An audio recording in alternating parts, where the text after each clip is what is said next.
Boa tarde. O GEPOM agradece a presença dos participantes. Hoje nós temos um evento especial aqui do ciclo de debates nordestes.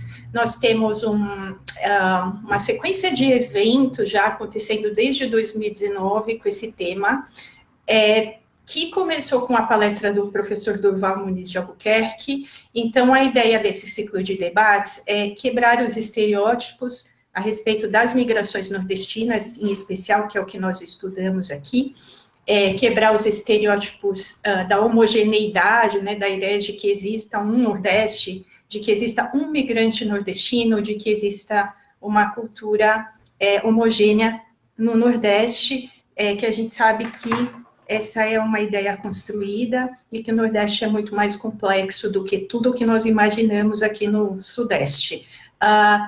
E nesse evento, hoje, nós temos o prazer de receber duas cineastas pernambucanas, e já é um evento que a gente gostaria de fazer há algum tempo, que era trazer pessoas do campo das artes para falar sobre o Nordeste, e são duas cineastas mulheres, e que produzem filmes de um contexto urbano, dialogando com uma série de outras referências sobre o Nordeste, sobre Pernambuco, especialmente. Então, é importante dizer que elas são de uma vertente do cinema pernambucano, específica, recente, e elas vão falar um pouquinho disso durante a apresentação. Então, o tema dessa mesa de hoje, que é uma mescla de mesa e entrevista pública, os Nordestes delas, memórias, afetos e representações no cinema pernambucano.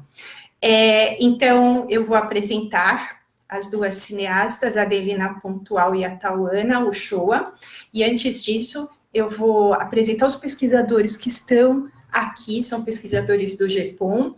Então, esse evento ele é organizado pela Daisy Perlmutter, que é nossa pesquisadora sênior, que já está no GEPOM há muitos anos, pelo Cristiano Feliciano, que é pesquisador e estudante de mestrado, estuda cinema, é o meu orientando, e a Aline está participando aqui como mediadora, pesquisadora do GEPOM, me orientanda de mestrado, que também estuda mulheres nordestinas, baianas em especial, já quebrando essas generalizações, na região de Itaquera, em São Paulo.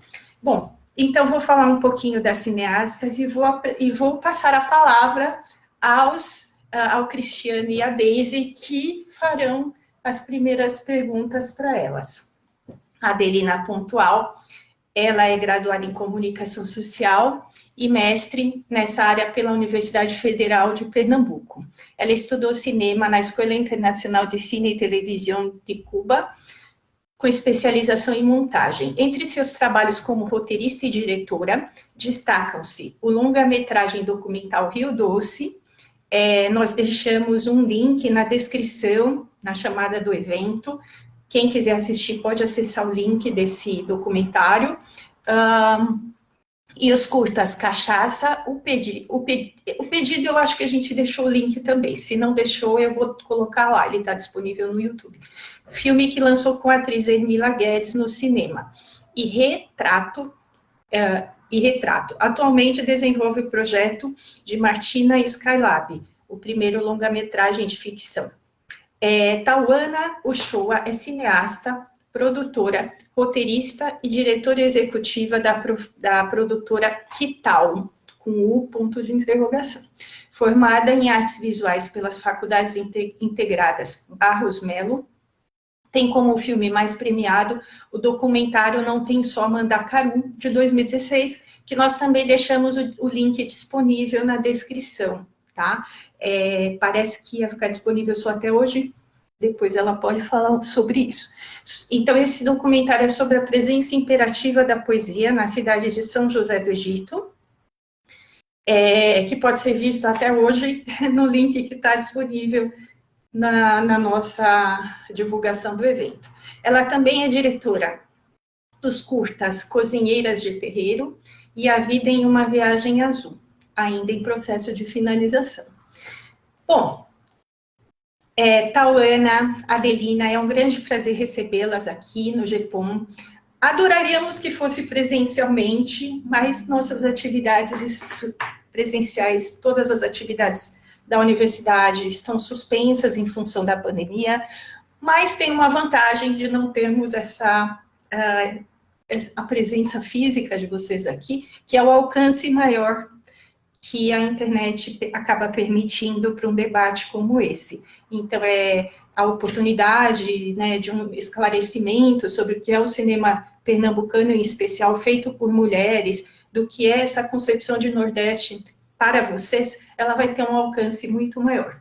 Então, agradecemos muito a presença de vocês, agradeço ao Cristiano, a Deise pela organização, a Aline pela mediação, e vou passar a palavra, então, à Deise, que vai ser a primeira mediadora desse evento. Obrigada.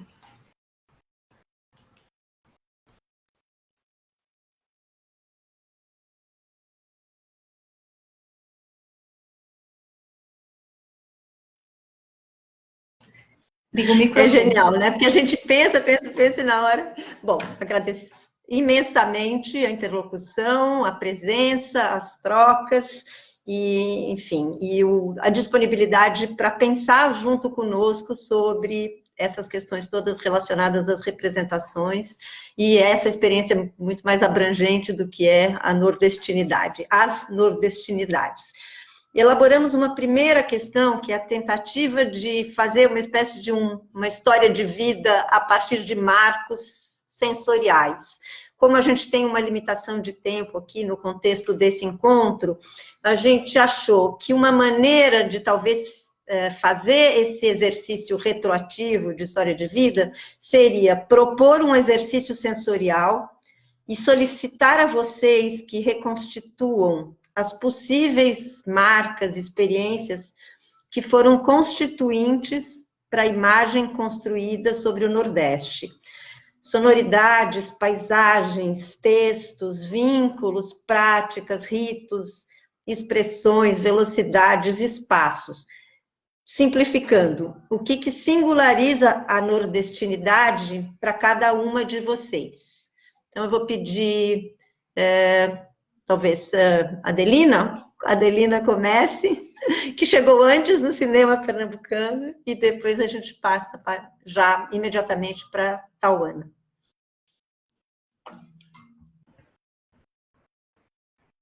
Abri, né? Aí o som, só que a minha imagem sumiu, cadê eu? Bom, é um exercício meio complicado esse, assim.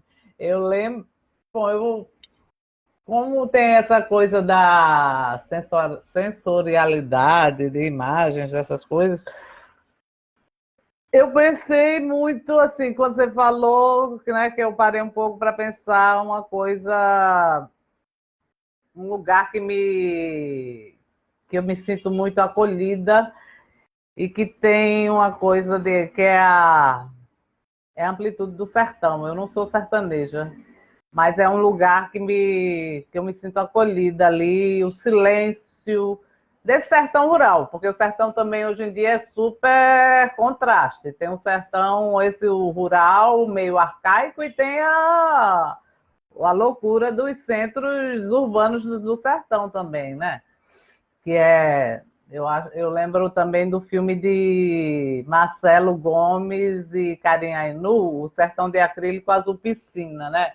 E você vê, a última vez que eu estive no sertão, passando pela estrada, como era uma loja de piscinas, daquelas piscinas gigantes, você vê aquelas piscinas lá em Serra Talhada, que é uma cidade aqui do sertão.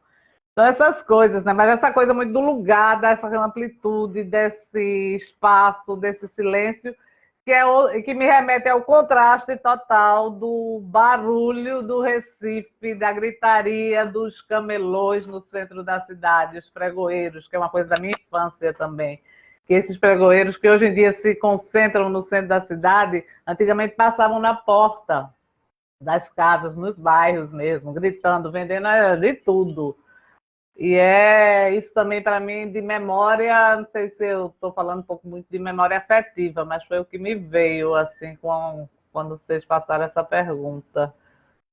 Sei lá, é o cheiro ruim do Rio Capibaribe quando tá em maré alta e tem sobe uma coisa assim, que o rio é lindo, a imagem do rio, da água, isso para mim é muito forte, esse elemento água, em mim pelo menos, eu percebo de uma maneira muito forte.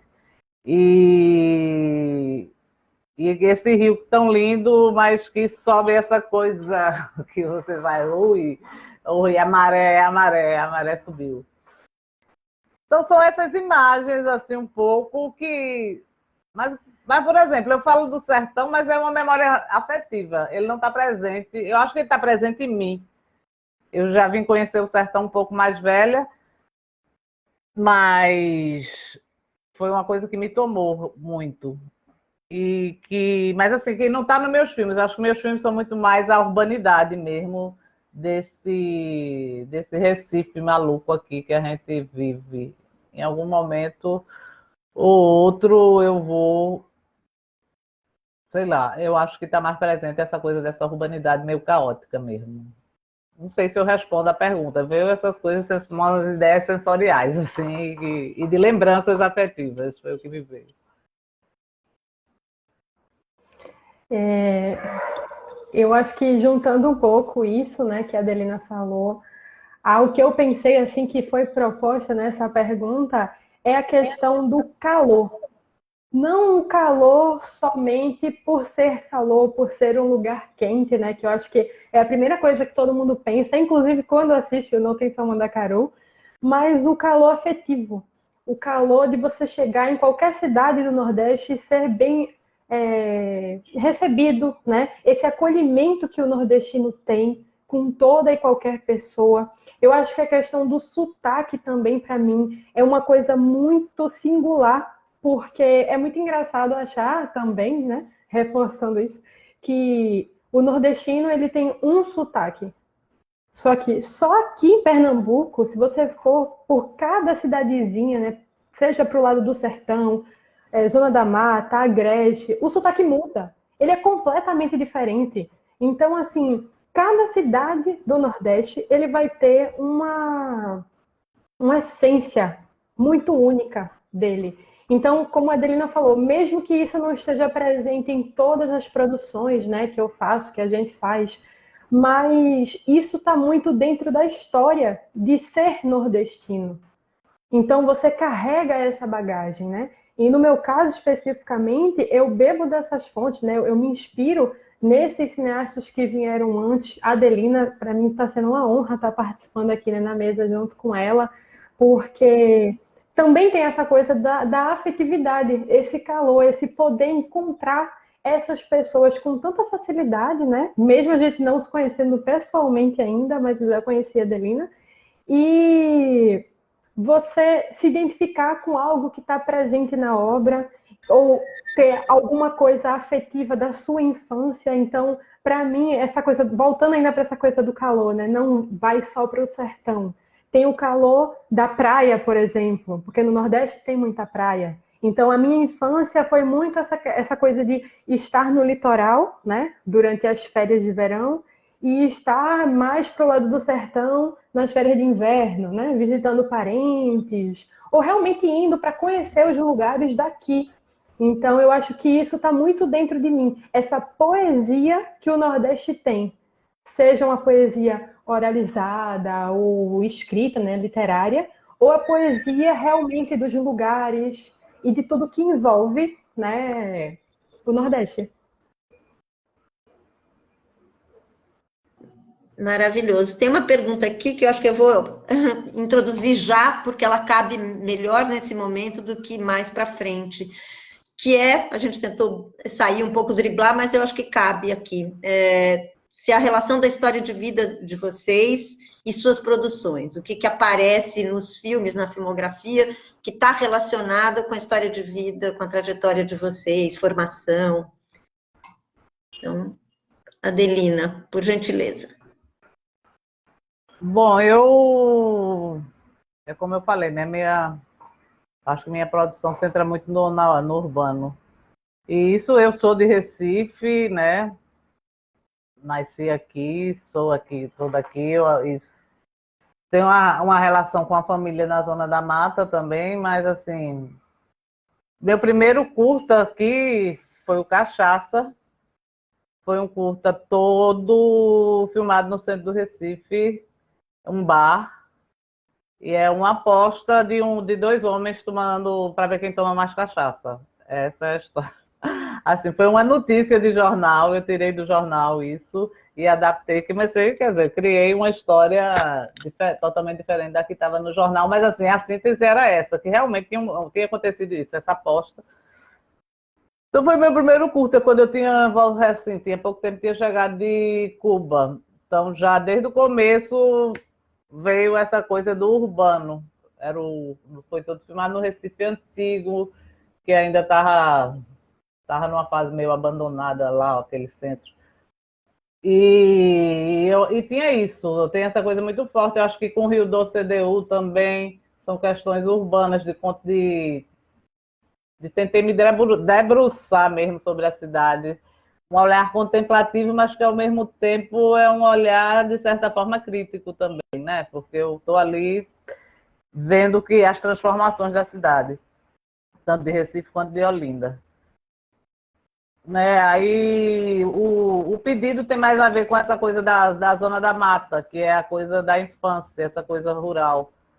Que aí eu vou lá, são essas duas mulheres isoladas ali naquele lugar. E engraçado, porque os dois primeiros protagonistas eram homens e depois as duas eram só duas mulheres, eram dois homens e depois duas mulheres. E aí, quer dizer, eu não sei, e depois eu acho que eu tenho mais me debruçado sobre essa questão mesmo da mulher mesmo. Mas a questão do cachaça era uma questão mais universal mesmo, assim, dessa coisa do ir até o limite do ser humano, assim, sabe? E naquele ambiente ali degradado que era aquele centro do Recife. Eu não sei, me inspirei por aí. Eu acho que tá ligado aí. Eu acho que essas são referências de vida e que, de certa forma, passam para os filmes também, né? Por aí. O Véio é um documentário de um escultor, né, nordestino, mas é de Sergipe, e um cara que traz uma coisa de muita ancestralidade na arte dele. Uma arte muito forte, eu acho. Que é um escultor fantástico, né? Lá do sertão novamente sertão, sertão de Sergipe, Nossa Senhora da Glória, e que ele tem esse trabalho que é divino, eu acho. Bom, eu acho que é mais ou menos por aí, de como como, de certa forma, minhas experiências chegam nos filmes, né? Acho que é por aí. Tem tudo. Quando você escreve, eu acho que quando você faz um filme, de qualquer forma, mesmo vai transparecer algo de você. Para mim, eu acredito nisso. É a sua cultura, é a sua vivência que, de alguma forma, vai para ali. Apesar de ser personagens fictícios, criados, mas você está levando uma bagagem de vida ali e isso passa, de alguma forma. Acredito nisso. No meu caso, o meu primeiro filme, né, o meu primeiro curta foi uma ficção que falava sobre um cinema de rua daqui. Ele meio que retratava uma coisa que de fato chegou até a acontecer, não exatamente como está na história, mas a questão desses cinemas de rua que foram fechados. Então, como nessa época, né, eu ainda estava no início da faculdade e me propus, junto com a equipe, a fazer esse filme, era muito uma vontade de fazer cinema, né? De me mostrar enquanto artista, enquanto cineasta, porque eu percebia das pessoas que me acompanhavam, professores, colegas, por mais que tivesse um apoio, mas um medo, porque ainda era uma coisa muito recente. Eu comecei a faculdade em 2011, então, assim, por mais que a gente já tivesse, né, grandes cineastas aqui, mas o curso de cinema em si ainda era uma coisa muito nova. E aí eu acho que nesse primeiro filme veio muito forte essa coisa de querer fazer cinema, querer mostrar o cinema, e tudo através de uma poesia visual. Então, eu acho que uma coisa que foi me acompanhando nos outros projetos, né, que eu tento trazer em todos os projetos, é essa questão da poesia visual, do não só falar, né, não só colocar palavras na boca dos personagens, seja documentário ou seja ficção, mas também trazer uma carga emocional, uma carga afetiva muito grande nas imagens, né? Você conseguir captar o que a história quer falar também nas imagens, e não só no que você escuta. Porque a gente não precisa escutar tudo para sentir. A gente só sente quando a gente vê. Então, eu acho que uma coisa que foi me acompanhando, né, nos outros projetos foi isso. E aí, nem todos os projetos que eu fiz depois disso foram projetos, assim, literalmente próprios, né? Tive a ideia, escrevi o roteiro e fui produzir. Ou alguns projetos chegaram para mim, para a gente realizar, ou, no caso do Não Tem Só Mandacaru, que é o que a gente, né, vai falar mais pela temática e tudo mais, foi um projeto que eu descobri gravando um outro filme. A gente estava gravando um documentário falando sobre o desenvolvimento de Pernambuco. Então, a gente estava indo por várias cidades, e uma dessas cidades era São José do Egito. E aí, quando a gente chegou, o que a gente tinha para gravar em São José era tão pequeno, assim, tão pouco, perto de tudo que nos foi apresentado, né? Que eu disse, não, a gente precisa voltar aqui e gravar mais. E aí, quando a gente começou a se organizar para fazer isso, a gente descobriu que logo em seguida ia ter um centenário de um dos maiores poetas. Então, tem essa coisa da vontade de fazer cinema e da poesia, mas também tem muito do ver o que está ao redor, dessa visão periférica. O que o lugar está me oferecendo, o que as pessoas que estão presentes na equipe, elas têm a agregar, né, nesses projetos. Então, eu acho que é um cinema muito em grupo, uma coisa muito em conjunto, porque cada um vai trazendo, né, as suas experiências, a sua vivência para ir somando. Eu não sei se eu respondi a pergunta, mas eu acho que é isso. Super respondeu. Então, eu até vou inverter toda a estrutura. Tinha uma pergunta que eu acho que você falou, era a terceira pergunta que eu tinha deixado de backup. Então, eu vou fazer essa como segunda, depois a próxima passo o bastão para o Cristiano.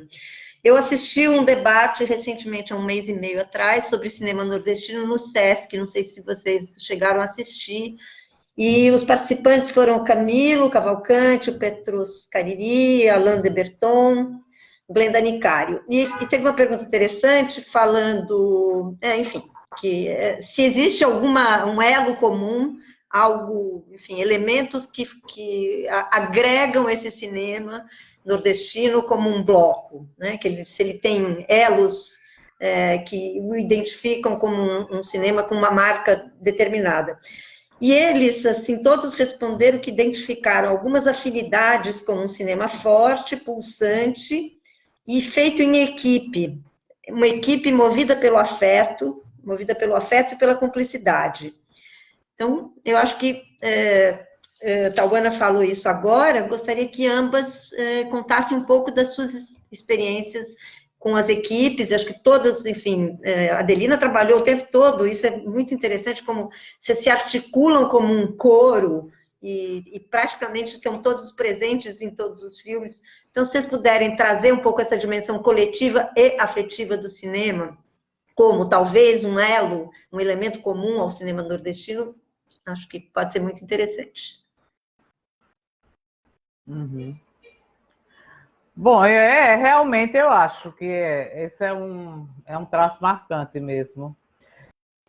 A gente tem uma coisa muito forte dessa coisa de trabalhar em grupo, de dividir as experiências, assim, até mesmo é uma coisa assim de até você está fazendo seu filme e chamar o outro para ver quando você já está montando, tem isso. Pelo menos eu com meus amigos, tem isso, meus amigos do cinema. E realmente tem essa coisa de um trabalhar no filme do outro, de certa forma participar, né? Nem que seja para dar opinião, mas a gente participa do processo do outro. Eu acho que isso é o mais forte, realmente, porque em termos de temática, eu acho que é totalmente diversa. A gente não tem essa coisa de temática ou de linguagem, né? Cada um vai buscando o seu caminho. mas tem essa cumplicidade de aí tá trabalhando em equipe. A gente vê, eu, pelo menos na minha formação, até vem essa coisa muito forte de equipe, por causa do grupo Van Retrô, lá na universidade, que a gente formou quando a gente ainda era estudante de comunicação na Universidade Federal. Então, a gente formou esse grupo Van Retrô, que era um grupo de alunos que se interessavam por cinema, né? Então, e queria fazer cinema. Isso na década de 80. A gente queria fazer cinema no Pernambuco praticamente estava inexistente, mas a gente tinha uma determinação de fazer, então ficava criando roteiro, fazia reunião, participava de cineclube, assistia filme, assistia muito filme. E a gente tentou realmente, quando Cláudio Assis não era exatamente do Van Retrô, mas era muito amigo, assim, era o que a gente chamava de agregado.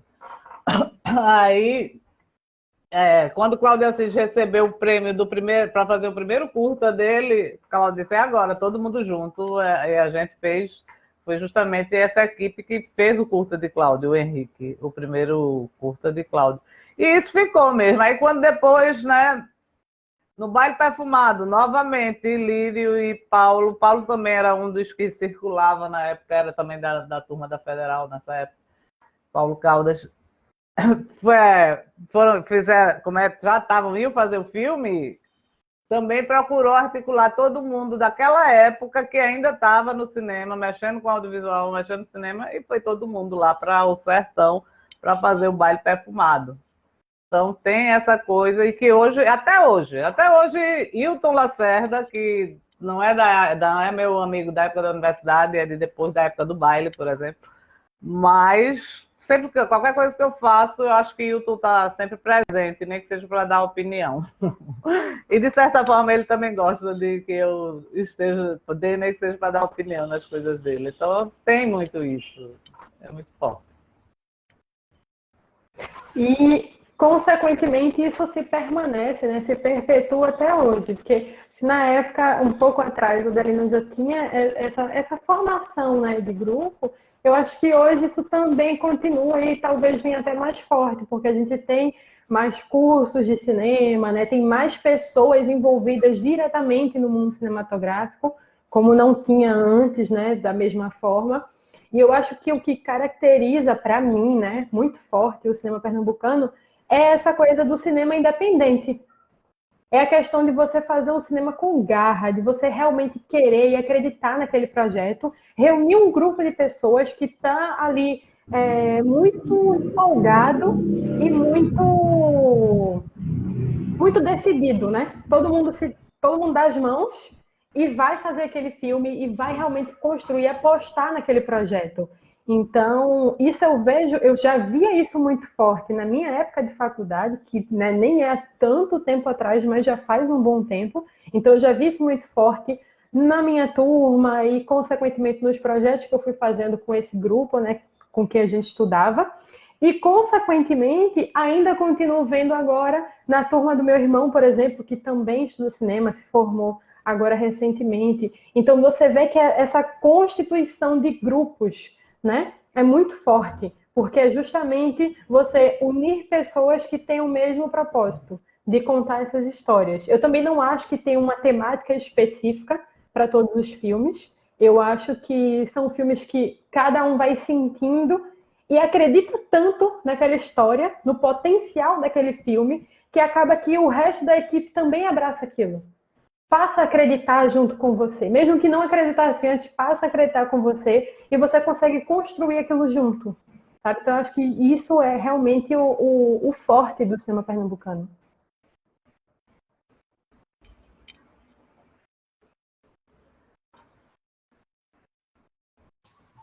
Cristiano, a bola está com você, Cristiano.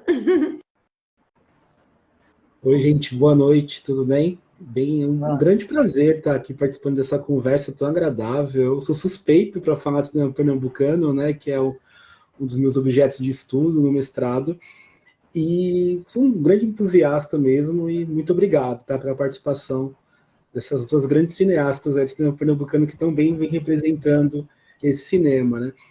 A minha pergunta era justamente sobre o Van Retrô, Adelina, que eu acho que não tem como falar desse grande momento do cinema pernambucano, né, que na verdade sempre existiu, né, desde a década de 20, né, com o ciclo do Recife.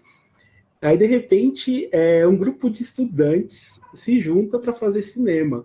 Queria que você contasse um pouquinho mais para a gente sobre o Van Retrô, de como se ele influenciou, né, todo esse cinema que veio depois, e quais foram as influências do Van Retrô, se o ciclo do Super 8 foi fundamental para a existência do Van Retrô também.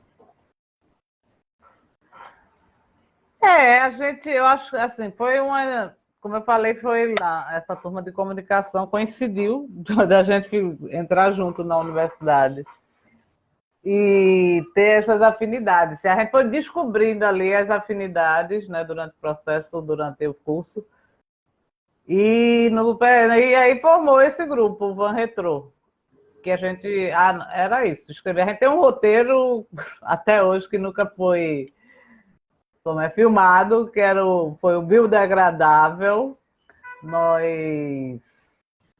Esse roteiro, assim, a gente trabalhou, retrabalhava, botava em todos os concursos da Embrafilme, nada. Não saía, não saía, não saía, né? E acabou saindo de Cláudio, como eu falei. Mas, quer dizer, o que vinha mais próximo era o Super 8, realmente, né? O Super 8, Paulo Caldas, como eu falei, Paulo Caldas era da nossa turma, e ele fez, quando a gente estava na universidade, ele fez acho que é o último filme Super 8, assim, do Recife, que é como é, meu Deus? Ai, a memória, o nome. Eu esqueci, você deve saber, talvez, não, Luciano. Eu esqueci o nome do filme, mas era assim... Então ele fez o último filme Super 8, eu acho, que, né, assim, pelo menos que foi lançado, teve tudo. E nessa época Samuel já trabalhou com eles. Não sei se Samuel e Lírio Lírio também chegou a trabalhar com Paulo nesse filme, mas Samuel eu acho que sim. Então tinha essa coisa, e Paulo trazia toda essa história do Super 8 pra gente. E depois, aí, através dele, a gente entrou em contato com o Fernando Spencer, que era um cara assim, história do cinema pernambucano, né, que foi um super oitista, também um documentarista. E bem importante aqui. E a gente conheceu o Spencer e sempre ia na casa de Spencer, conversava, né? Meio tipo guru mesmo da turma. Então, também nisso também a gente foi formando uma coisa de consciência de política também, sabe? A gente começou a querer reorganizar a ABD de política cultural. Então a gente reorganizou a ABD local, fazia aí né? Aí chamou várias outras pessoas, a gente da geração, o pessoal da TV Viva participava das reuniões da ABD, que era um grupo de televisão alternativa, né, da década de 80 aqui no Recife, que também fez muito sucesso. A TV Viva fazia as exibições nos bairros do Recife e Olinda. Então aí veio o pessoal do Super 8, tudo, então a gente refundou a BD, que estava uma coisa parada aí no tempo. Teve essa articulação também do Van Retrô, mas ele também era muito festeiro, fazia festa para angariar fundos para o filme e só dava prejuízo essas festas, era um horror. Acabamos de desistir porque só dava mais prejuízo, não dava fundo nenhum, não dava prejuízo. Mas aí a gente fez peça de teatro, isso é dentro da faculdade também. Então era um grupo realmente que a gente se inventava e se reinventava. Mas assim, o foco principal era cinema mesmo, né? E aí assisti muito filme na época. Tinha sessão de cinema no Teatro do Parque aqui, que era R$1. Isso aí era cinema. Quer dizer, R$1 eu estou dizendo aqui já mais para cá, né? Era só cinema, digamos, era cinema de arte daqui do Recife, né? Exibia. filmes europeus, né? Filmes fora de circuito comercial. Teve toda a mostra de Glauber Rocha, a primeira vez eu assisti lá no Teatro do Parque. Então, era essa cena cultural aí que a gente vivia nisso, e depois, aí, quando acabou a faculdade, a gente não conseguiu o Biodegradável fazer, até hoje. Lírio até teve um filme aí, um livro aí de os roteiros não filmados, não sei o que, reuniu alguns cineastas, e aí tá o Biodegradável lá que Lírio botou, né, lembrando do Van Retor aí dessa época, que era uma fixação da gente conseguir realizar esse Biodegradável, e até hoje não rolou.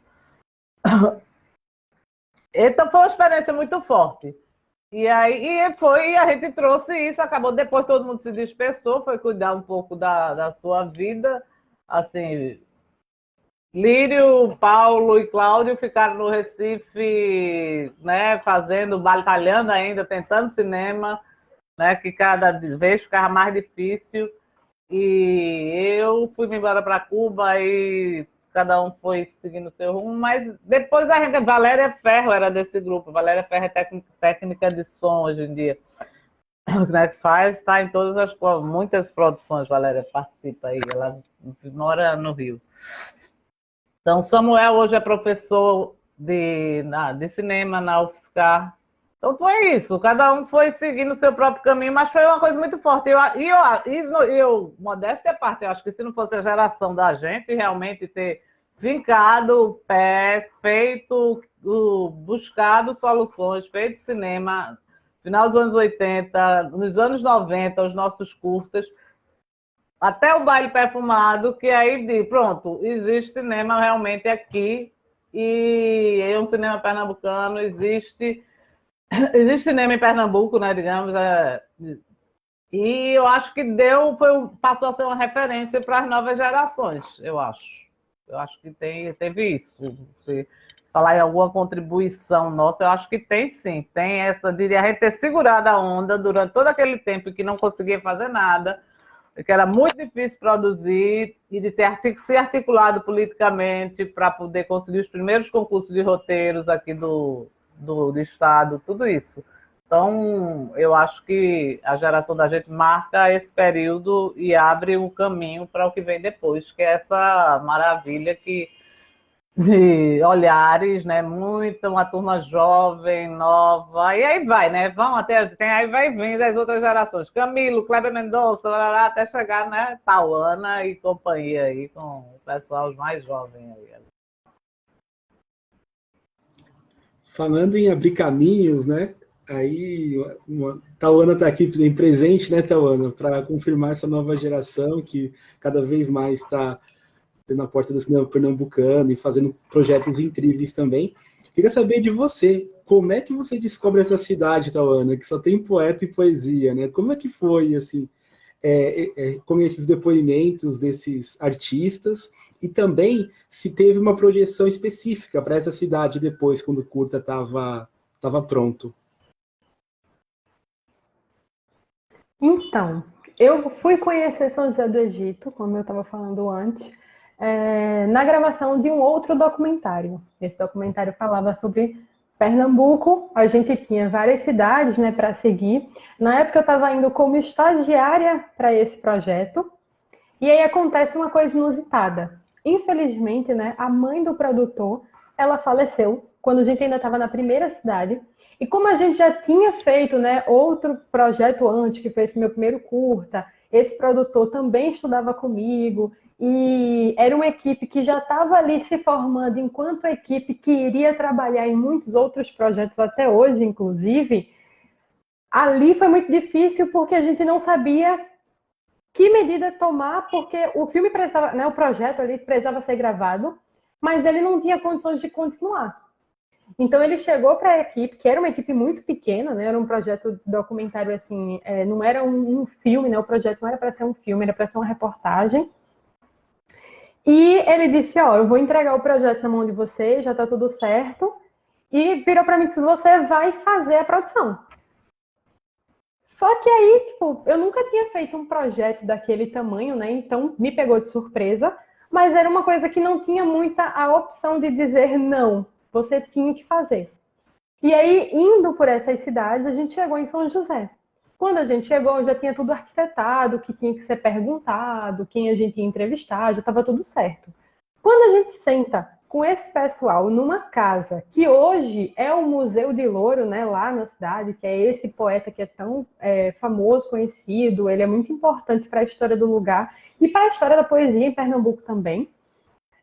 A gente senta com esse pessoal, eles falam, né, que tem a vontade e o projeto para transformar aquela casa em museu, que tem uma festa, que é a Festa de Louro, que acontece no comecinho de janeiro, normalmente 2 ou 3, até o dia 6 de janeiro, né, que é a Festa de Reis, e que é o dia que Louro nasceu.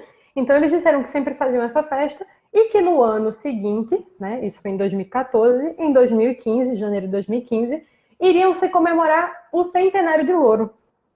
Só que São José do Egito é muito distante de onde eu moro. Tipo, não é nem eu morei praticamente a minha vida toda em Igaraçu. Igaraçu é da área, né, da região metropolitana de Recife, só que ainda é um pouco mais distante. Então, se Recife já é distante de São José, Igaraçu era ainda muito mais. E na época o projeto, né, era realmente só uma ideia de, poxa, eu poderia gravar muito mais.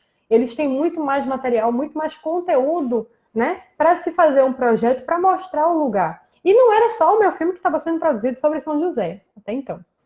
Na verdade, eu não tinha nem filme sendo produzido, né? Eu tinha uma ideia de fazer esse projeto. Voltei para casa, comecei a pensar o que é que eu poderia fazer, comecei a montar um projetinho.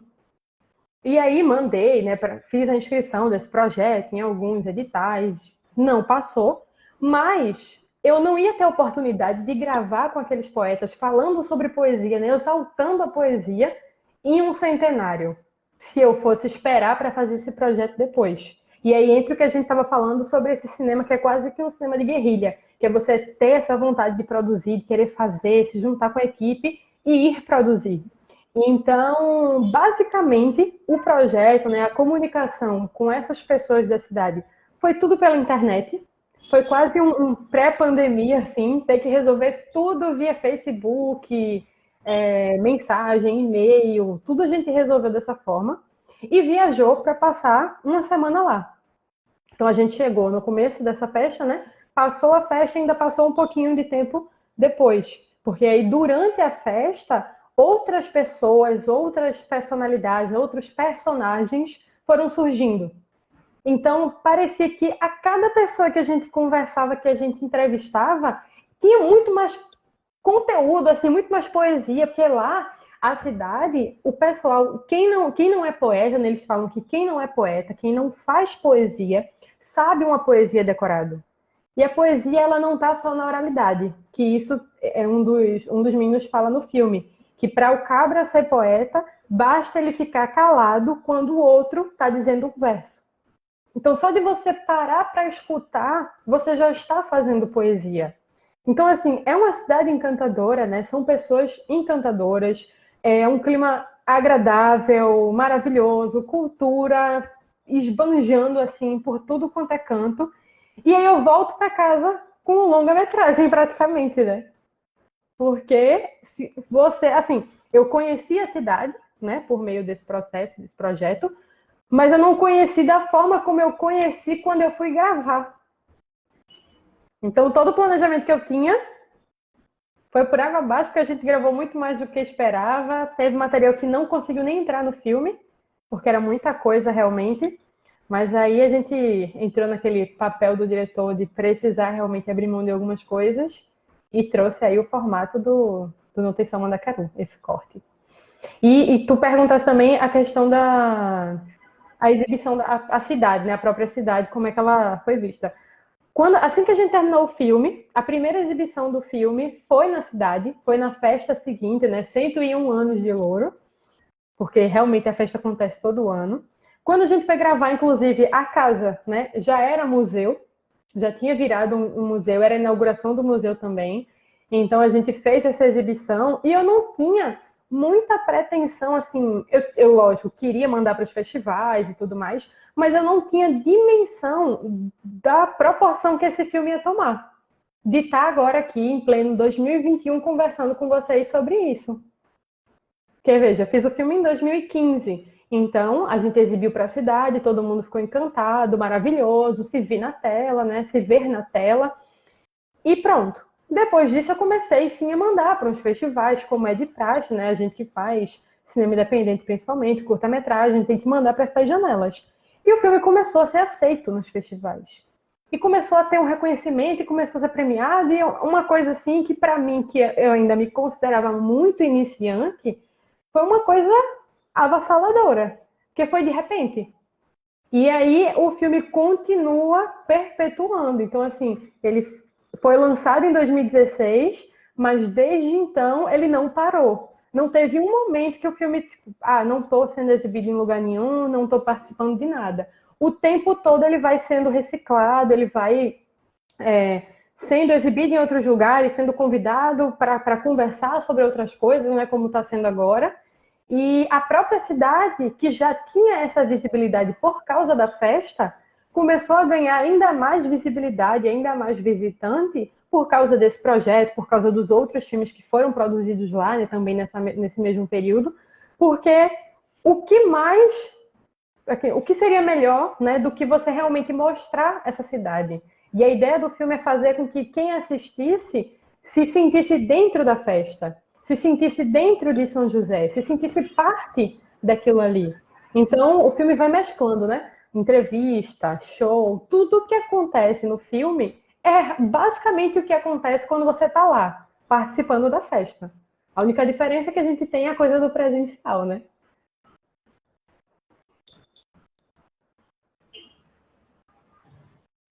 Muito bom. Aí, continuando na Tauana ainda, aí no seu segundo projeto você já parte para trabalhar um pouco mais no lado da fé, né? A questão da comida, religiosidade. Como é que foi essa ideia desse projeto do Cozinheiros de Terreiro? Então, eu sempre que eu pensava, né, em produzir cinema, eu nunca tinha pensado em Tauana, diretora de documentário.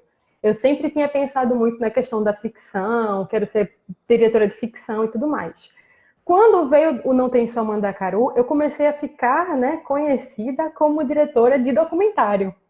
E foi muito engraçado, uma pessoa que nem queria, né, não tinha pretensão de produzir documentário, começar a ficar conhecida como a diretora de documentário.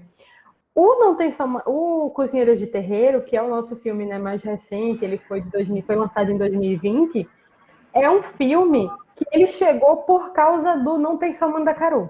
Não era um projeto que eu estava pensando, que eu né, tinha já a pretensão de fazer. Muito pelo contrário, a gente estava começando a produzir um outro projeto, mas por causa desse reconhecimento que o Não Tem Só Mandacaru acabou tendo, uma professora, né, um grupo de professoras da universidade aqui de Pernambuco, a Universidade Rural de Pernambuco, elas estavam desenvolvendo um projeto sobre a tripla jornada de trabalho das Iabacés, né, que são as cozinheiras de terreiro. E aí, dentro desse projeto, tinha que ter essa versão audiovisual.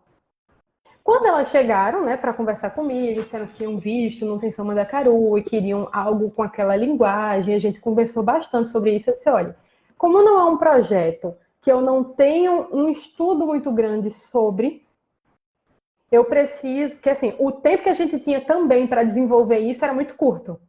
Mesmo que eu quisesse mergulhar profundamente antes de fazer o filme, eu não ia ter essa possibilidade. E isso me deixou, inclusive, apreensiva. Aí eu sei que eu conversei com elas e eu disse, olha, com as roteiristas, né, do projeto, eu disse, olha, a gente precisa de pelo menos um encontro com as personagens para que eu entenda que história a gente vai contar, que recorte. Porque o recorte que elas chegaram, né, para trazer, que era o recorte da pesquisa, ainda era um recorte muito grande para o vídeo, né, que elas queriam. Então, eu disse, a minha ideia é que a gente transforme isso num filme, que a gente dê uma visibilidade muito maior, né, que não fique preso só no mundo acadêmico. E como a ideia é falar sobre a tripla jornada de trabalho das mulheres que são cozinheiras de terreiro, nada mais justo do que o filme ele ser prioritariamente constituído por mulheres. Então, a equipe ser prioritária, né, de mulheres, as próprias personagens e todas as pessoas que aparecerem no filme, elas precisam, né, respeitar isso também, para que a gente realmente dê voz a essas mulheres. Então, eu sei que a gente sentou, conversou uma tarde inteira com as personagens, né? E aí eu disse, eu não tive tanto tempo para estudar, o que eu tinha estudado até então era muito pouco, comparado ao que normalmente eu me dedico a estudar para fazer um projeto. Então, eu preciso saber que caminho e que recorte a gente vai fazer aqui. E a gente conversou bastante, né? Foi se alinhando, tanto as meninas que propuseram o projeto, quanto eu como diretor e a equipe, que eu também já levei a equipe para participar dessa conversa, porque eu achava importante, principalmente pela questão do respeito, pelas pessoas não fazerem parte da religião, né? Então, a gente já ir com esse conhecimento. E todo mundo se alinhando com essas personagens. Então foi uma gravação super curta e, assim, da mesma forma que o Não Tem Só Mandacaru, o Cozinheiro de Terreiro também vem tomando uma proporção que a gente, né, de certa forma esperava por causa do Não Tem Só Mandacaru, do que tinha acontecido com ele, mas muito gratificante, muito grandiosa, mesmo sendo, né, no meio dessa pandemia toda. Porque o filme é de 2020, a gente lançou em 2020, mas como em 2020 começaram a ter essa modalidade online, né, dos festivais, eu ainda não sabia como isso ia funcionar. Então eu fiquei muito receosa de mandar o filme para alguns festivais. E aí acabou que ele participou de pouquíssimas coisas em 2020, e aí agora, né, final de 2020, começo de 2021, é que a gente começou a realmente mandar, e ele começou a fazer a carreira dele, fazer o papel dele.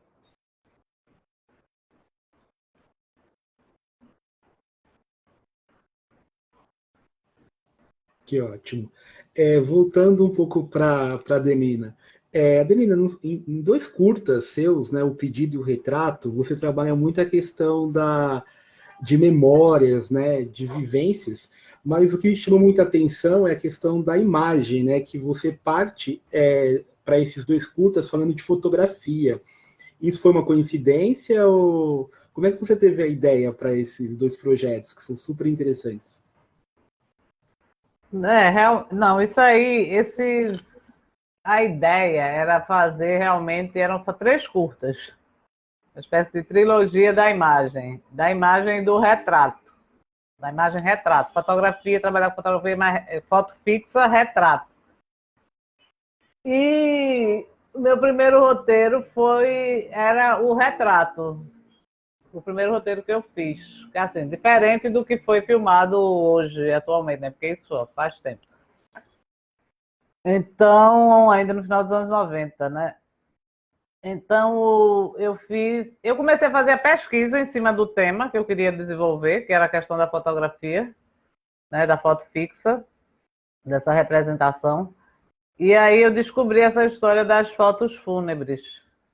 Que, na verdade, eu conhecia, assim, já existia essa tradição no Nordeste aqui, de fotografar velório, essas coisas assim. Eu conhecia meio passando, assim, a história, né?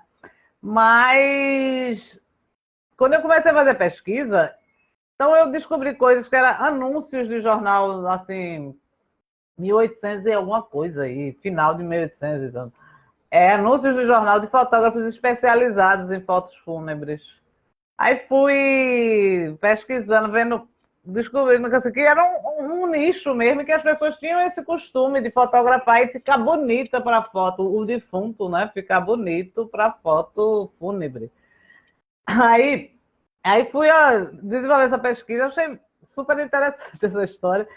Marcelo Gomes até chegou para mim, na época a gente era sócio na Parabólica, que a gente teve, eu, Marcelo Gomes e Cláudia Assis, fomos sócios da Parabólica Brasil, uma produtora aqui. Marcelo chegou para mim do Harlem, os negros, uma fotografia de um fotógrafo do Harlem que fotografou famílias negros, famílias de negros no Harlem, todos, só foto fúnebre também. Então era uma tradição, na verdade, universal, né, essa história. Então eu peguei, eu disse, isso, eu aí deixei o retrato, essa história do retrato, que era o 3x4 descansar lá, e que desenvolveu o roteiro do pedido, que era a foto fúnebre. E aí ficou muito tempo depois, foi que eu resgatei essa história, que aí veio o retrato agora, que aí voltei para a história do 3x4, da fotografia 3x4. É sempre isso. Imagem, foto fixa e retratos. Então, no caso, foto fúnebre, e aqui o retrato, né, morto e aqui o 3x4. Aí eu peguei, retomei aquele roteiro, atualizei, né, mudei um pouco a história e fiz o retrato. Tá faltando o terceiro da trilogia agora. Terminar, que não sei quanto tempo, é um espaço de tempo aí entre um e outro gigante, né? Para retomar o projeto aí, mas eu espero um dia terminar mesmo. Porque eu fico pensando agora, né? Essa coisa do retrato hoje em dia, eu vou entrar por onde? Selfie. Eu fico pensando fazer, né, um filme com essa história do selfie, só se for, uma coisa assim, nessa coisa da fotografia digital, sei lá, tenho que pensar direito. Mas para terminar, fechar mesmo esse projeto da trilogia. Que bacana. Bom saber, então, que tem mais um para vir aí para fechar o projeto, né?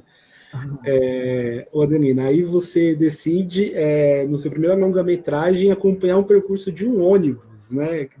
Que corta cidade, mostrando várias paisagens, né? Do Recife, de Olinda, e mostrando realmente vivências diferentes, né? Pessoas diferentes. Conta pra gente como que foi a ideia desse projeto tão interessante do Rio Doce CDU. O Rio Doce CDU é uma coisa do... Na verdade, assim, eu acho que a minha ideia era essa coisa do Recife mesmo, falar do Recife, dessa cidade, né, em que eu vivo, fazer esse documentário. E fiquei pensando em como, e um dia me veio assim, eu sempre andei muito de ônibus, muito a minha vida toda, sabe que eu não dirijo, teria carteira de direção para nada, dirijo um período curtíssimo de tempo, porque não é para mim, não dá. Então, minha vida é ônibus, é transporte, né, público, sempre foi muito ônibus. Agora na pandemia eu deixei de pegar ônibus, uma coisa super estranha para mim, porque realmente, né, limitou demais. Mas eu sempre peguei muito ônibus e pegava em várias situações de pegar ônibus lotado, que é muito chato, mas tinha essa coisa que é a coisa da contemplação mesmo, de quem fica. Quando você pega um ônibus mais vazio, fica na janela do ônibus, observando. Eu tenho essa coisa meio voyeur, assim, de observar as coisas. Então, eu ficava passando, né, ia ali fazendo na viagem e sempre observando os lugares, né? O Rio do CDU passava... Eu peguei muito o Rio do CDU justamente na época da parabólica. Não era nem para a universidade, porque a universidade eu pegava outro. Nessa época, o Rio do CDU não passava aqui perto, que é onde eu moro hoje em dia, que eu moro muitos anos nesse bairro. Hoje em dia até ele passa. Mas, assim... E aí, mas ele passou, ele já estava passando de volta, e ele passou na minha frente, eu digo, pô, assim, na minha janela, eu digo, é o Rio do... Poxa, o Rio do CDU, essa coisa eu acho que é um dispositivo interessante para desenvolver essa ideia. Né, desse percurso desse ônibus, e justamente, ele não é o ônibus do percurso maior. Né, várias pessoas dizem, mas tem ônibus que faz percurso muito maior na região metropolitana do Recife, né, que vai de uma... Sim, mas é um percurso que não é tão interessante quanto o do Rio Doce CDU, que é uma coisa que vai por dentro dos bairros, dos subúrbios, sabe? Tem uns percursos mais retos, assim, pega uma avenida que tem aqui, Agamenonga Magalhães, e sai cortando tudo, né? De Olinda até Casa Caiada, que já é Jaboatão. Então, se você contar a quilometragem, esse daí é muito maior. Mas a diversidade do percurso, o Rio Doce CDU teria muito mais. Então, por isso que aí eu disse, é isso, é o Rio Doce CDU, e agora vê isso, né, de como estruturar esse documentário, que a proposta é essa, é fazer um mosaico, assim, sei lá, uma ideia de uma espécie de retrato da cidade, das cidades, que aí, no caso, como o Rio Doce passa por Rio Doce CDU, né? É Olinda e Recife. Rio Doce é lá em Olinda. Eu englobaria as duas cidades. Que são duas cidades que eu também tenho uma. Por exemplo, a Olinda tem uma relação afetiva muito grande com a Olinda também, né? Muito é aqui, né? Para mim, a Olinda e Recife é a mesma coisa. Então, quer dizer, a mesma coisa, totalmente diferente, né? Mas aí surgiu, a ideia surgiu daí. Então, como fazer é realmente a ideia de uma pessoa viajando num ônibus e contemplando a cidade e observando essa transformação que o Recife passa hoje em dia. Hoje em dia não, quer dizer, ou é sempre, né? Tá sempre, sempre, sempre. E essa coisa da mudança na cidade. O Rio Doce tem coisas que agora é arquivo, já serve de material de arquivo, porque tem uma avenida lá que ele cruza, a Avenida Caxangá, foi totalmente modificada já. Totalmente modificada, não é mais aquilo que está lá. Né? Fora as coisas de especulação imobiliária que, né, cada vez menos casas, mais prédios. E, de certa forma, eu registro um pouco isso no Rio Doce quando, né, filmo aquelas casinhas e construções, né? É a cidade. Aliás, tem uma coisa nostálgica no filme, né? Marcelo Gomes, que me chamou muita atenção quando ele foi um dos que foi assistir ainda na fase de edição. E ele diz, pô, esse teu filme é muito nostálgico. Eu digo, que é? Ele disse, mulher, tu tá falando o tempo todo, é uma cidade que não existe mais, não sei o quê. Eu disse, então é isso mesmo, ele é nostálgico, isso né? Bom, a minha maneira de ver que saiu aí, de ver essa cidade, essas cidades. Então foi isso. Aí fiz toda a pesquisa, né, de andar mesmo, fazer também o percurso dentro do ônibus e fazer o percurso caminhando, que era para justamente ter mais oportunidade de ver as coisas e as pessoas. E o dispositivo era esse, não sair do itinerário do ônibus, jamais. Perfeito. Eu reparei como toda grande cidade tem muitos estudantes também no ônibus, né, fazendo esse percurso. Queria saber da Tauana, se ela chegou a ter contato com o Rio Doce CDU também.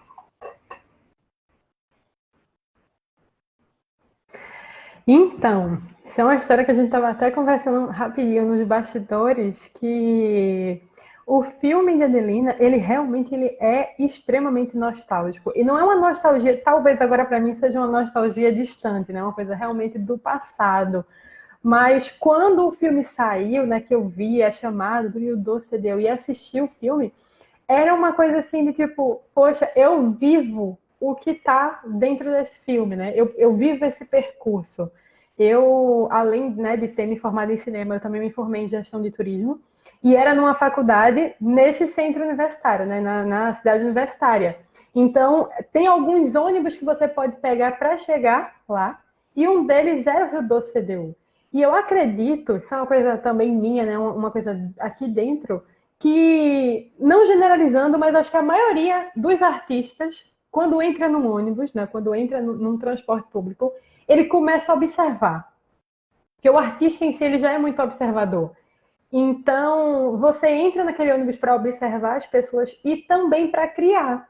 E era uma coisa que eu fazia. Então, tem, né, esse crossover entre os meus projetos e o de Adelina, porque muitos filmes, né, muitos roteiros que eu escrevi, alguns que já foram gravados e lançados, outros que na época ainda eram ideias e que ainda estão, né, sendo construídos, porque são projetos muito maiores, surgiram ali nessa escrita dentro do ônibus. Então, além do que acontece, né, fora desse percurso do Rio Doce CDU, né, essas cidades não, mas esses personagens, né, que a Adelina foi encontrando, né, em cada ponto específico que o ônibus passa, também tem as histórias que acontecem dentro do ônibus, né, como essa de se escrever esse roteiro, esses roteiros, no caso, né. Então, é um filme que é muito especial para mim, né? Porque tem realmente essa memória afetiva e acho que é isso.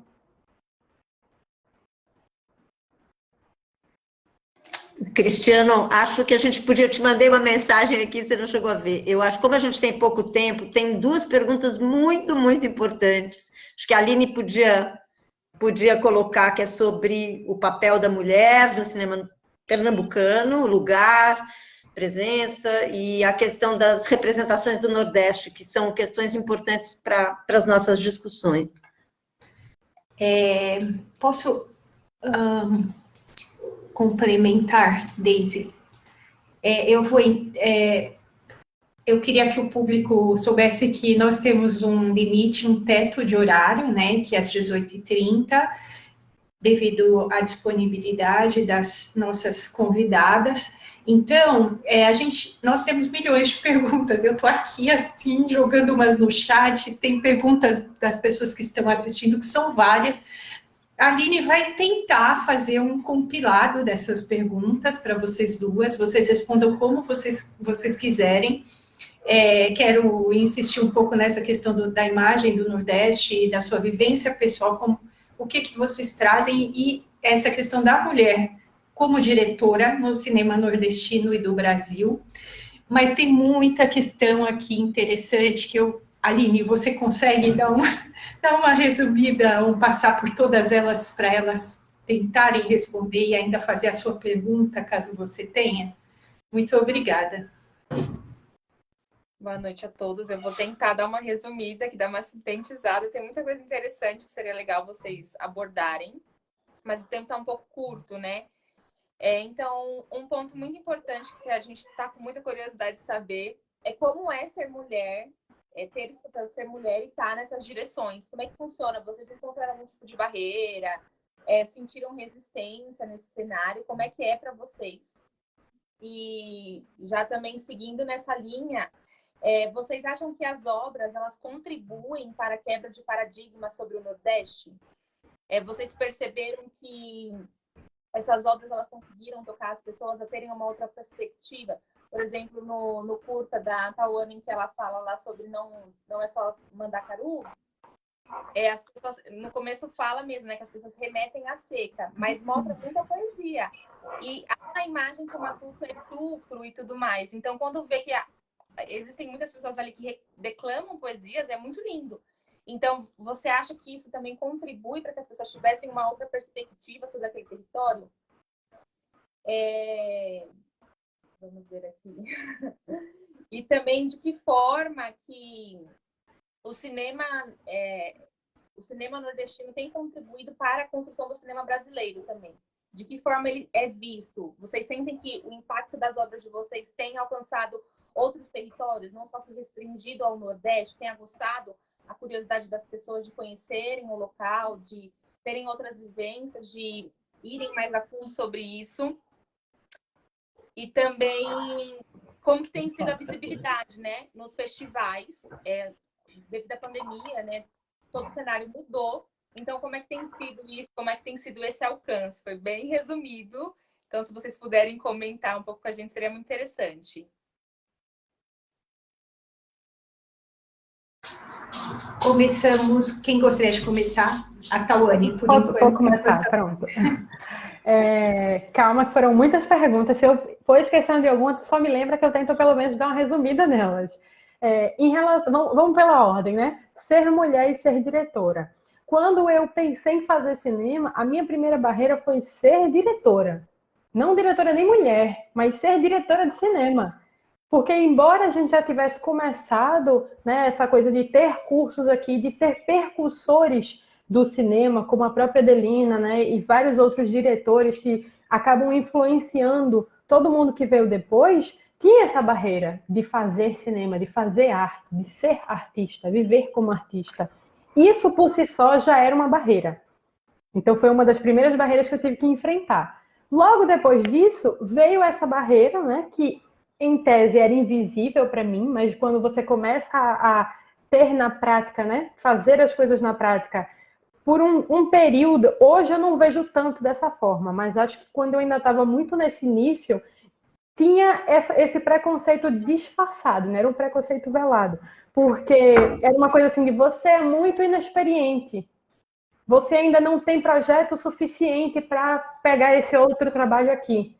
Mas tinham outras pessoas que também não eram experientes e conseguiam. E qual era a diferença entre mim e essas pessoas? Meio óbvio por causa da pergunta, né? Então, quando eu comecei a entender isso, isso começou a vir muito mais forte no que eu fazia, no que eu falava, onde eu era convidada para falar sobre algum filme, no caso do Não Tem Só Mandacaru, mesmo que a temática não fosse essa. Mas eu arrumava uma forma de falar, ó, eu estou aqui produzindo e eu quero mostrar às meninas que estão vindo depois de mim que elas têm que produzir também, né? Que elas têm que ser diretoras também se elas quiserem. Se elas não quiserem, elas façam o que elas quiserem, sabe?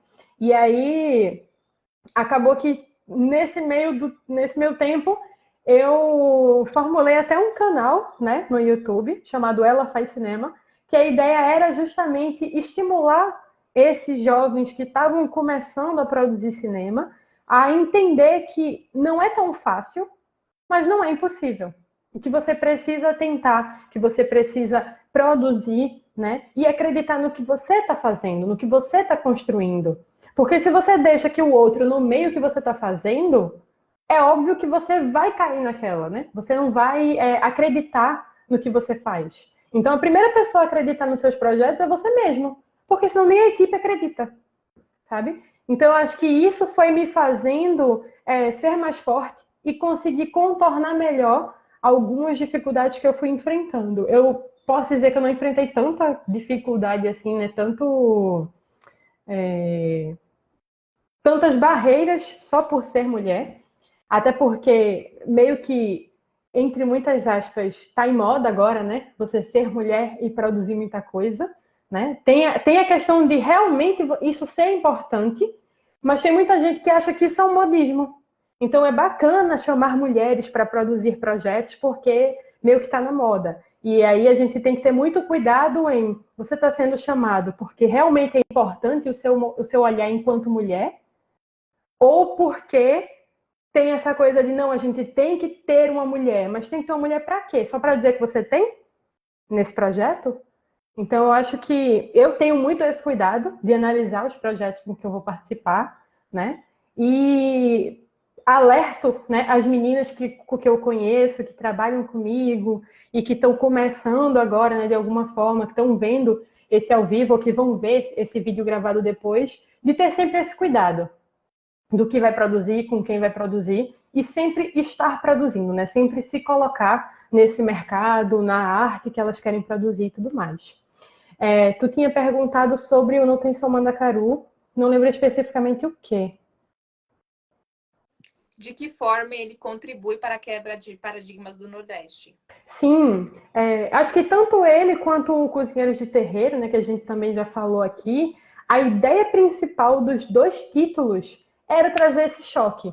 O Não Tem Só Mandacaru era uma coisa muito específica para mim, porque com qualquer pessoa que eu conversasse sobre o Nordeste, né, e principalmente sobre o sertão, vinha muito, se remetia muito a essa questão da seca, da fome, da pobreza. Então a gente não tinha um Nordeste com uma outra visão. A visão só era essa.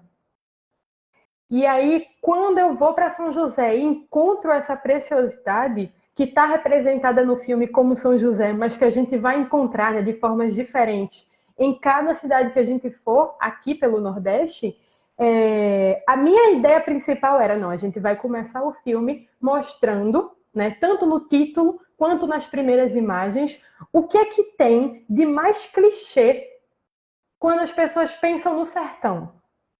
É a seca, é a pobreza, é o gado morto, são os cactos. Então, tudo isso é o que abre o filme, né? A porta de entrada do filme, e aí aparece, Não Tem Só Mandacaru. Tá, se não tem só Mandacaru, tem o quê? Tem poesia, tem cultura, tem arte, tem muita coisa. Só que isso não é nem que vem depois, nem vem. O estereótipo vem primeiro. Então, o filme começa quebrando esse estereótipo, né? Mostrando o que é que você pensa quando você pensa em sertão, e depois mostra o que é que você não pensa quando você pensa em sertão. E aí é justamente essa quebra de até colocar a gente para pensar, pô, tá chegando agora o São João. O que que a gente pensa quando eu penso em São João? Roupinha xadrez remendada, sardinha no rosto. São estereótipos do matuto. Mas por que o matuto só pode ser assim? Então, o filme ele vem realmente para bater de frente com isso, sabe? Para trazer uma nova perspectiva da gente. O próprio nome do filme, né, vem de uma música de um grupo de poetas de lá, que a música fala: na Caatinga não tem só mandacaru, tem coco, tem roda de verso do Pajeú. Então, a música vai falando, né, ela vai construindo todas essas coisas que vocês viram, né, no filme em São José e naquela área sertaneja.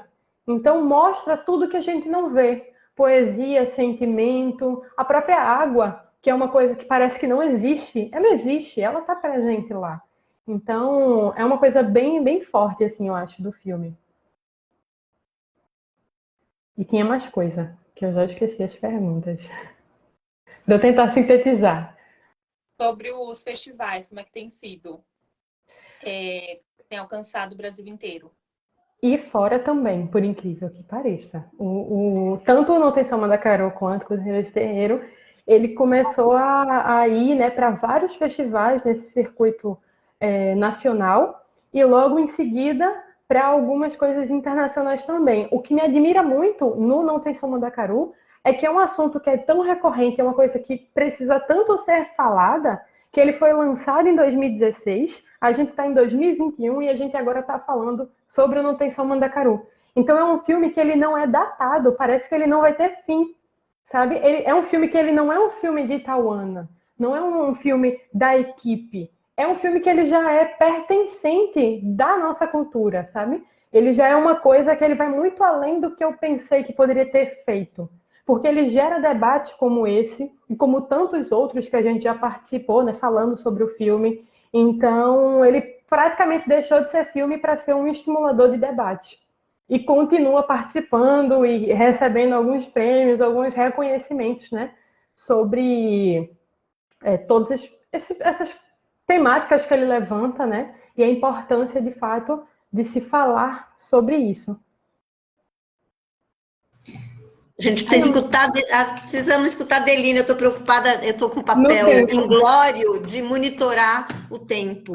E temos mais 10 minutos. Adelina, por favor. Vai, eu dou mais 10 minutinhos também.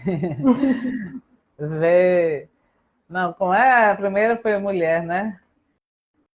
Bom, eu não senti muito, mas a gente sabe que cinema é clube de bolinha mesmo. Assim, é uma predominância masculina incrível, né? Uma coisa, né? Clube de bolinha. Mas, assim, eu talvez por essa coisa dessa coisa do grupo no início ser muito forte, de eu ter participado desse grupo, então, era uma coisa mais coletiva mesmo e não tinha isso né, dessa questão de gênero aí tão forte. E depois eu fui para Cuba, eu acho que também quando eu voltei, também voltei com essa chancela de ter um curso de cinema. Então, era uma coisa também que já abria caminho para mim.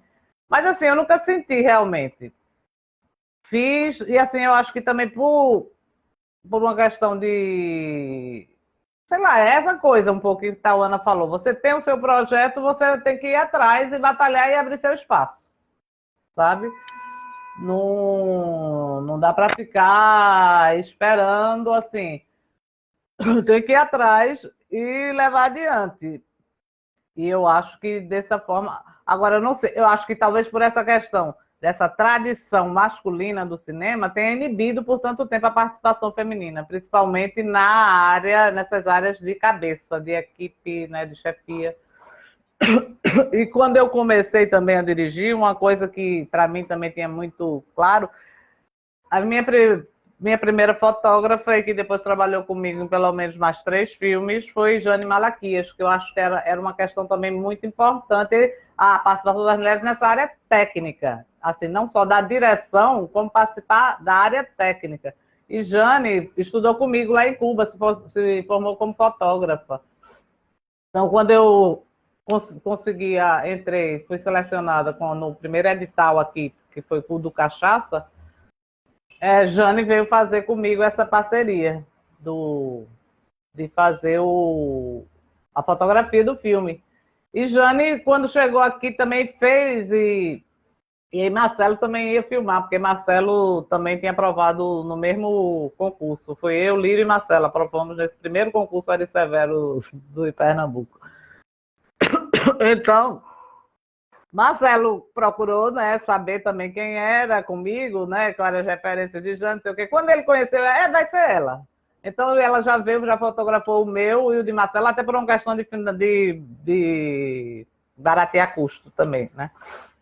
Não fez o de Lírio, mas de Lírio era Catinha Coelho. Era outra mulher, né, paulista. Fotógrafa, uma das pioneiras também, né, Cátia Coelho. E Valéria ficou fazendo som, não veio para o pedido, Valéria fez o pedido. Não veio para o Cachaça, por questões financeiras também. Aí a gente, quer dizer, eu formei um núcleo, de certa forma, eu e Jane era uma dupla já, de direção e fotografia, né? E que eu acho que era importante abrir esse espaço também para as mulheres nessa área técnica. Depois eu trabalhei com Valéria, no pedido foi eu, Jane como fotógrafa, Valéria no som. Né, que as mulheres precisavam abrir espaço também nessa área técnica, né? E aí sim, eu acho que é muito mais difícil, porque elas dependem, né, do convite dos outros para trabalhar, e que geralmente os homens aí são os que predominam e o cara chama o cara, né? O amigo do cara. Né? Então a mulher fica meio que de escanteio, mas eu acho que está se conquistando já espaço nisso, são respeitadíssimas as fotógrafas que nós temos hoje, Elô Pinheiro, não é Pinheiro, Heloísa. Heloísa Pinheiro, que hoje em dia também está dirigindo, né? Jane, Cátia Coelho, né, foi uma das pioneiras, e tem outras, eu acho que tem outras. E assim, eu acho que hoje em dia está muito mais aberto, não que esteja mais fácil ou mais difícil, mas assim, eu acho que por exemplo, aqui em Pernambuco tem um coletivo de mulheres, não é, Tauana? De mulheres para fazer cinema, mulheres do audiovisual pernambucano, é um coletivo mesmo, e é só mulher, e elas fazem tudo. Então, eu acho importante isso, marcar essa presença e abrir espaço, eu acho que é isso, é você abrir espaço. Assim, preconceito já senti mais no sentido assim, na parte técnica, você trabalhando, e alguns técnicos você sentiu o tratamento diferente. De como eu trabalho, né? Eu trabalho como continuista também, então já fiz N filmes aí. Eu sentia qual era o tratamento que era dado ao diretor e que alguns estavam querendo dar a mim. Não é assim não, peraí, é respeito. Né? Ou assim, fazendo corpo mole, umas coisas assim, não levando a sério. Mas por quê? Porque sou eu, uma mulher que está propondo as coisas? Não. Então tem que ter esse cuidado, e é isso, é abrir caminho. Às vezes às vezes é muito difícil, mas eu acho que é lutar por seus projetos e abrir, procurando seu espaço.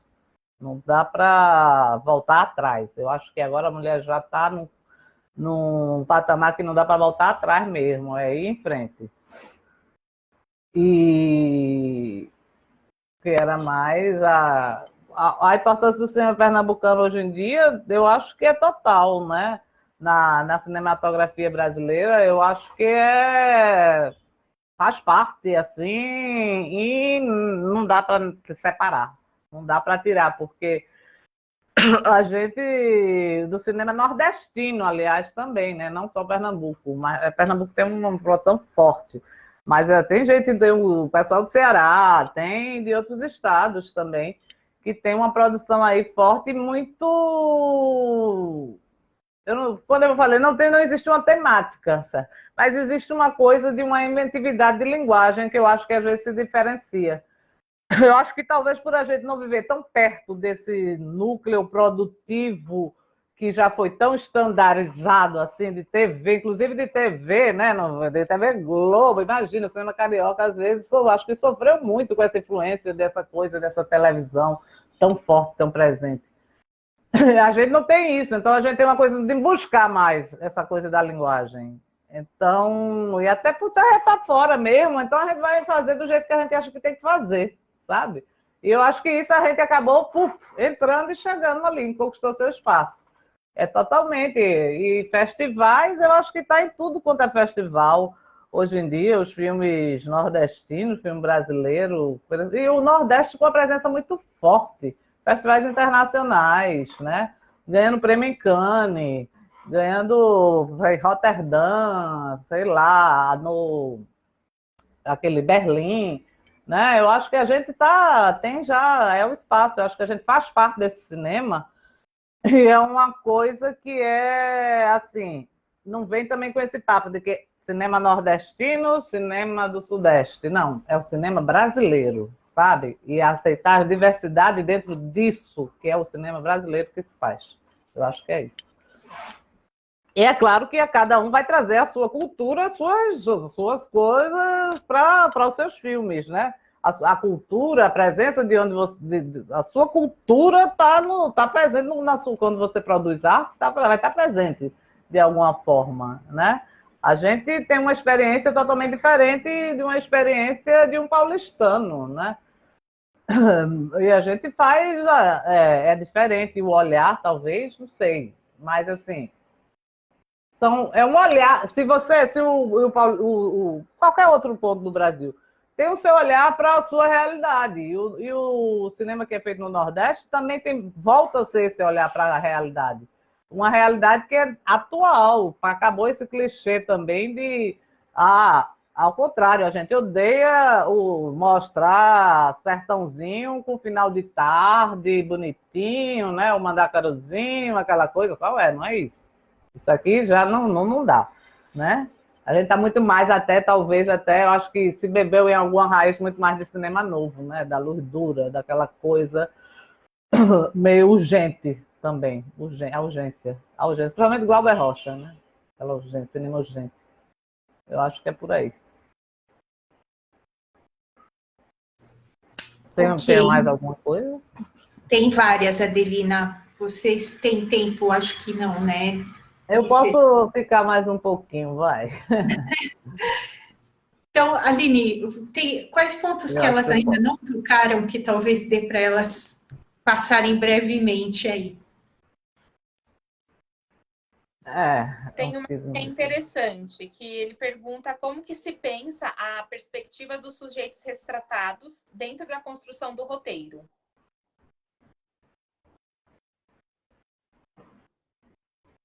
Deixa eu entender como é a história. A perspectiva do cinema, Dos sujeitos retratados dentro da construção do roteiro.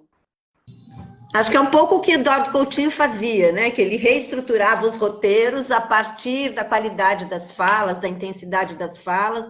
E como vocês duas trabalharam bastante com os relatos orais, em que medida eles ressignificaram o roteiro previamente desenhado? Eu acho que é total. Ressignifica total. Porque... eu não sei, eu acho que foi Carlos Nader, que eu estava lendo uma coisa, que ele estava numa entrevista, que ele fala, o encontro com o personagem é que determina a linguagem que o filme vai ter. Eu acho que tem muito a ver isso também. Então você às vezes tem uma coisa muito estruturadinha, mas que, peraí, a gente também tem que pensar qual filme, né? Que se é um personagem, se é um filme de um personagem, ou se é um filme mais amplo, de vários personagens. No Rio Doce, Adelina, no Rio Doce, por exemplo, teve um que foi uma espécie de estruturante, um personagem que a partir dele você foi construindo, ele teve uma função meio de bola de neve, de ser o disparador?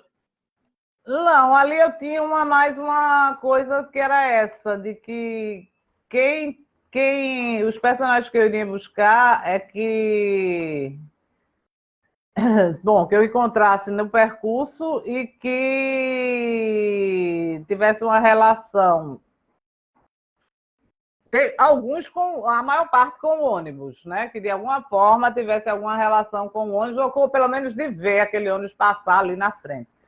Mas ali buscar, muito mais o que eu buscava era como ele via o olhar dele para a cidade, né? Mais do que para o ônibus. O ônibus era o dispositivo, mas era o olhar para o Recife, era o olhar para Olinda, era o olhar para seu entorno. Então, foi baseado nisso aí que eu fui em busca desses personagens, né? E aí você sai encontrando pérolas, né? E até gente que... Eu tinha uma ideia, a ideia inicial do roteiro era basicamente office, trabalhar quase todo em off. Era uma viagem, assim, de ser uma coisa, todos os depoimentos virem off. Esse mosaico de vozes que iam compor esse filme.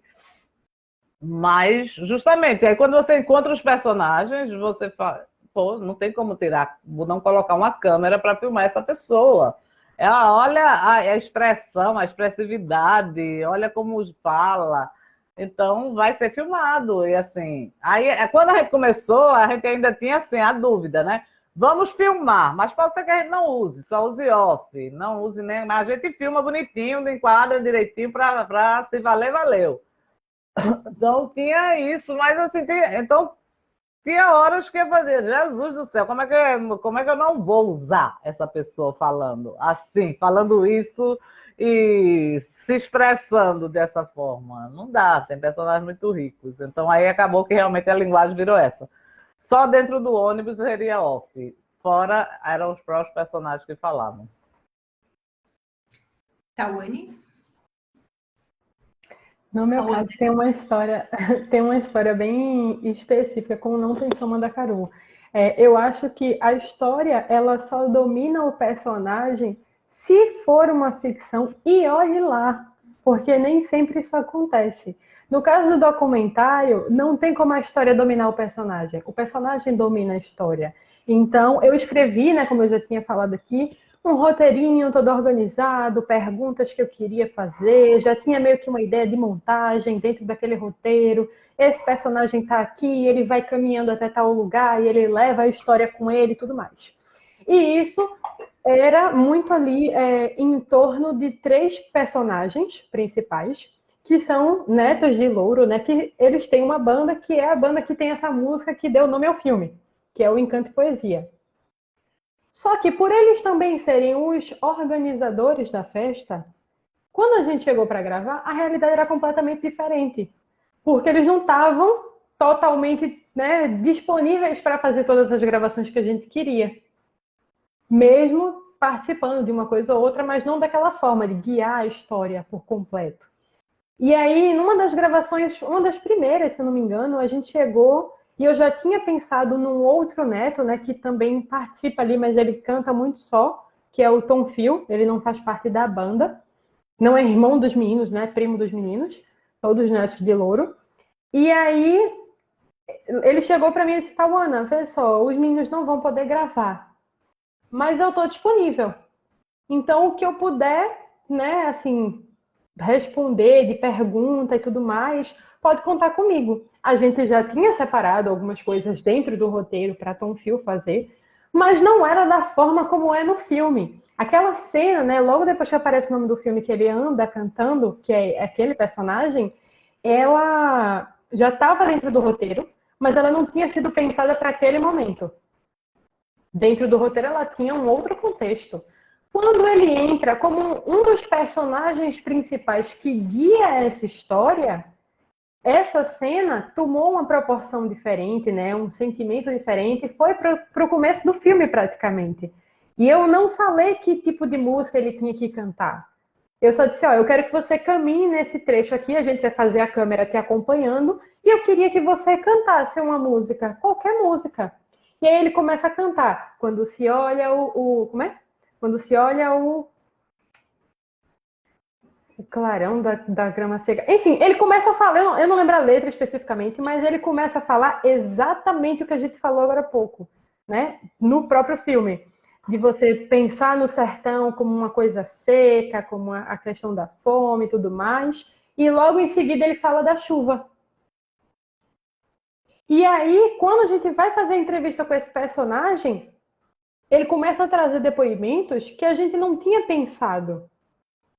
Até então, super emocionante para a equipe que estava lá gravando, perfeito. Montamos o filme de uma forma completamente diferente do roteiro, né?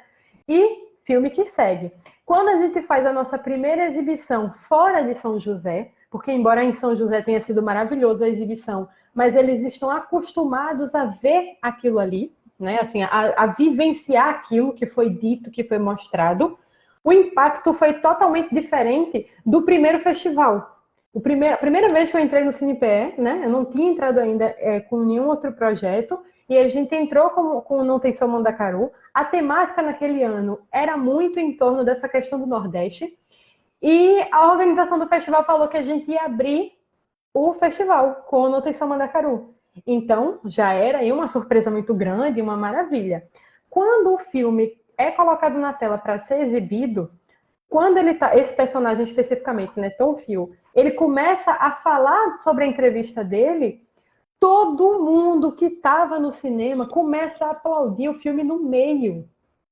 Porque o que ele falou, para quem não tem aquela vivência, né, de estar em São José, tem um significado completamente diferente. Então, quando isso aconteceu, aí foi quando eu parei e disse, realmente, o personagem aí foi quem guiou a história. A história em nenhum momento prendeu esse personagem, porque foi ele quem recriou, né, o Não Tem Só Mandacaru. Então, o personagem, com certeza, ele tem um papel fundamental dentro dessa construção da narrativa.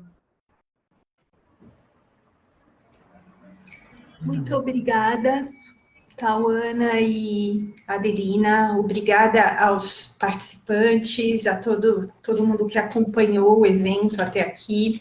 Obrigada a quem fez perguntas. Obrigada, Aline, Cristiano e Deise. Então, nosso grupo, o Grupo de Estudo e Pesquisa em História Oral e Memória da USP, só tem a agradecer e todos nós temos muito a aprender com quem vem das artes. Acho que as falas de vocês trouxeram alguns elementos que vão de encontro a reflexões que nós temos feito no nosso grupo.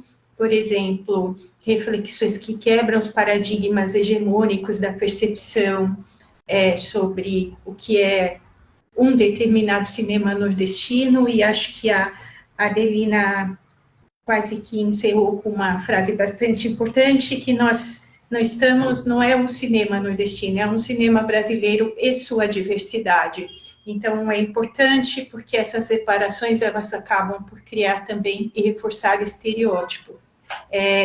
Então, convidamos a todos a assistirem a obra das duas cineastas incríveis, duas mulheres super criativas, vale muito a pena. Alguns deles estão disponíveis no YouTube. O pedido, né, a Adelina e o Rio Doce, eu consegui ver. Não é só Mandacaru, depois eu não sei se vai ficar disponível naquele link, né, Tauana, mas é incrível. E eu queria encerrar, então, dizendo a todos que o Nordeste não é só Mandacaru. E convidando para o nosso próximo evento, continuando essas reflexões não hegemônicas, nós criamos um novo ciclo de debates. Então, na semana que vem, no dia 18, às 17 horas, nós teremos o nosso novo ciclo de debates, Memórias e Histórias das Culturas Negras no Brasil. E o evento da semana que vem é uma outra epistemologia, é possível? Refletindo a construção do conhecimento a partir do pensamento decolonial. E as convidadas também, tão brilhantes como as de hoje, serão a Ana Célia da Silva, professora aposentada da UNEB, e a Rosane Borges, doutora em Ciências da Comunicação, que é também autora de de artigos na revista Carta Capital, né, ela é articulista da Carta Capital e alguns outros veículos de notícias. Então, convidamos a todos também nesses mesmos canais assistirem o evento da semana que vem, organizado também por nossos pesquisadores, por um conjunto de pesquisadores do GECOM.